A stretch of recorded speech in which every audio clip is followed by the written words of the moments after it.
Right, so good afternoon, everybody. So today I would like to talk about the tone, rhythm, and meter, and I'm quite sure that you have done the research or the talks last week on the several poets, several famous poets such as William Blake and also T.S. Eliot, yeah.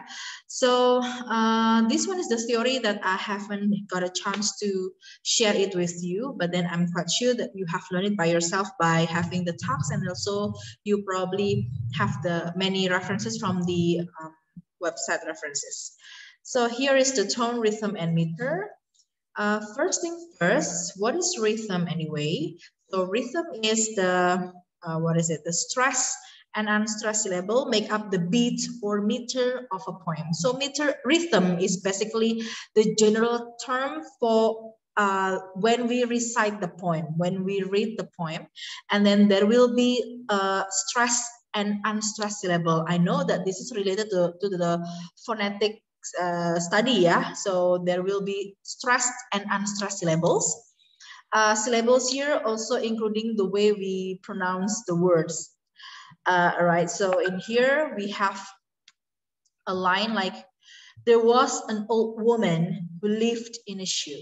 So in the stressed syllable here is was, who, lived, and shoe. That was a part that should be stressed because it will make or create a nuance or a tone that we would like to focus on the syllable or on the word that is being spoken or recited. And then notice how the stressed syllables make up the meter. Meter is a throwback to an ancient time when the poetry was sung and drums were the main instrument. Yeah, because this is the relating to the history of the poem itself. So at the time, the poem is a very, very much have kind of a exact technique and also exact lines and stanza, so that therefore it is called as iambic pentameter, iambic tetrameter, and etc. etc. But nowadays it is quite different. But you have to know the concept of the technique in the poetry itself, in the history or in the beginning of the making of the poetry. And then rhythm and the meter itself is the detailed information about how the rhythm is formed. So it is important to realize the scansion. So it means that the rhythm here can be predictable or can be unpredictable. So it is predictable because relating to the history, there is some kind of theory talking about the rhythm should be predictable in this way, and in this way in which syllable should be stressed, in what word should be stressed. Itu sudah menjadi ada aturannya sendiri di bagian rhythmnya in the history, ya. But then of course, when we as the new reader, as the new reciter of the poem, of course, we cannot just confirm, right, which syllable should be stressed. But then we know that, for example, this the poem is part of the iambic pentameters. It means that the meter yang akan distresskan itu, yang akan diberikan penekanan adalah yang kelima syllable tadi, yang namanya juga pentameters, for example. Nah, but then somehow because the poem nowadays become post modernism theory, ya, jadi sekarang membaca puisi is no longer the same. There is no exact rule anyway in reading the poem. So you may call it as a unpredictable rhythm. It means that when you read or recite the poem, ketika membaca puisi, you don't need to think about what should the exact rule on how I stress the syllable, which syllable should I make it a stress syllable or unstressed syllable. Jadi kita tidak perlu lagi melihat catatannya mana aja yang perlu diberi penekanan atau enggak. Kita sendiri yang akan memberikan penekanan itu.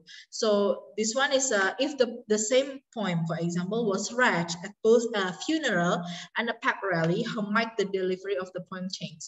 So for example, you are in a what is it? In a funeral ya, sedang melayat gitu ya. Entah itu melayat seseorang yang kalian sangat puji gitu ya, sampai akhirnya kalian tahu bahwa si yang meninggal itu suka sekali dengan puisi, dan ternyata puisi yang dia suka adalah puisi yang happy ya, about happiness, about what is it, exciting moment gitu ya. Tetapi ketika kalian membacakan untuk yang sudah meninggal gitu ya, maybe you will recite it in a different version of yours. Jadi it will not be the same, right? So you will create your own rhythm because it based on the context once again. Gitu. Jadi there are two types of rhythm here. Rhythm can be predictable or rhythm can be unpredictable. Yeah. And then the rhythm of the poetry is a syllable. So this is the element of the poetry itself. The syllable, poetic feet, and meter. So we start from the syllable itself. English words have clearer syllables. Of course, you can check it in a dictionary, right? But then the dictionary is just phonetic, right? Phonetic syllables. It means that when you have phonetic syllables, probably it will not change the meaning, right? When you mispronounce the syllables, the stress syllables, that is okay.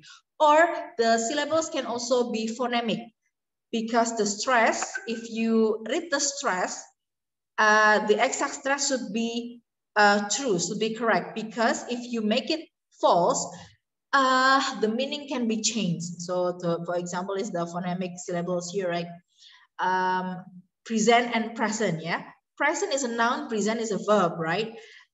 Kemudian, we can usually divide words into syllables easily. Yes, we can usually divide words into syllables easily. Because we consult the dictionary, or we understand, or we are familiar with the word already.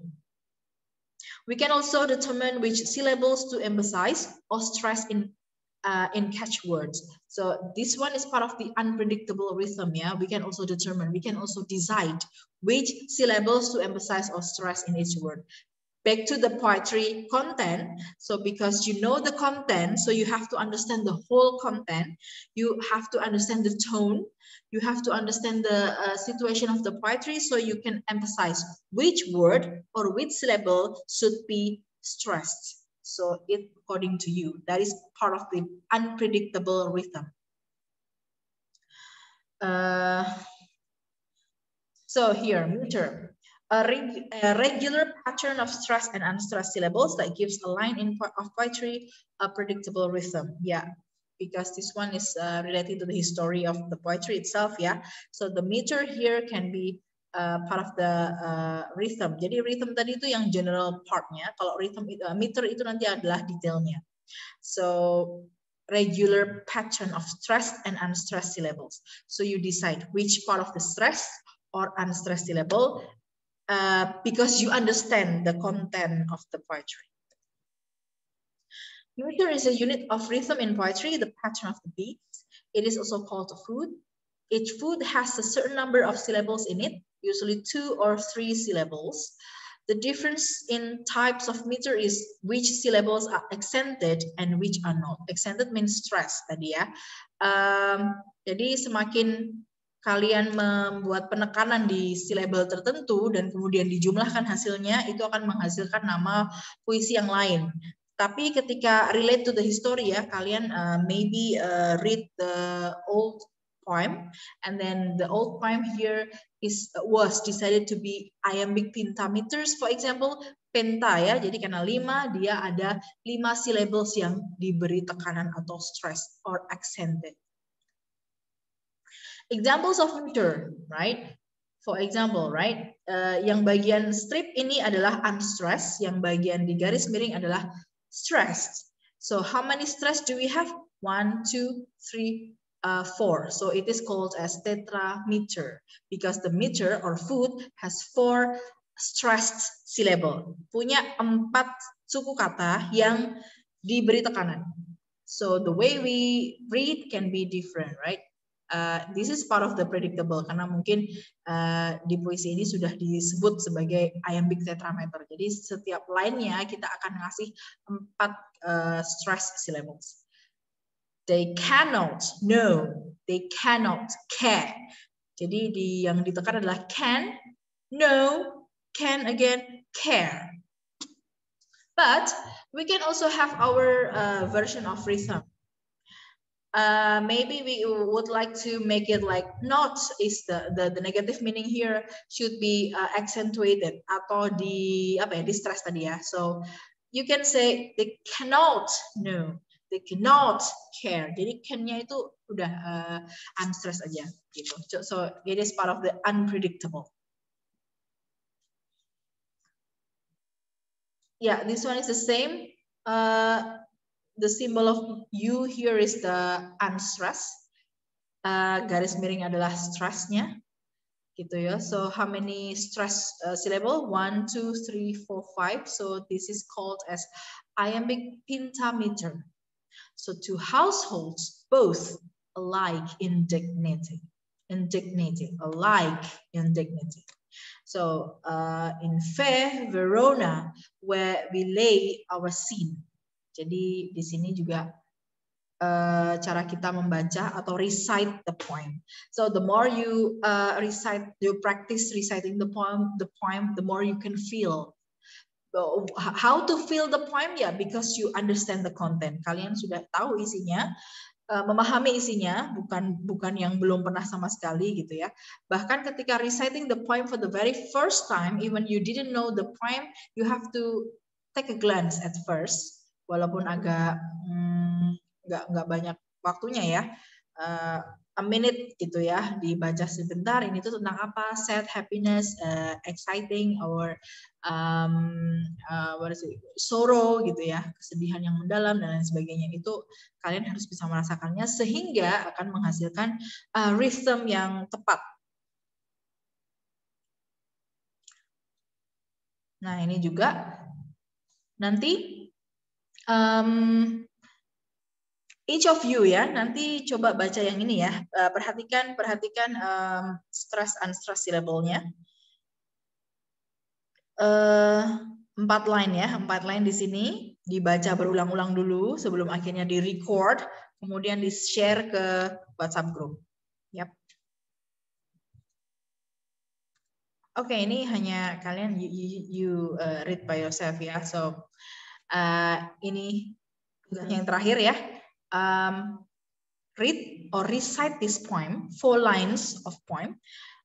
Make sure that you understand the content first, and then you focus on the stress and unstressed syllables. I mean the meters, and then you will create a good rhythm at the end of your recorded voice note ya. Nanti lewat voice note dikirim ke WhatsApp ya. So I think thank you for today. That's all, and see you on WhatsApp group ya.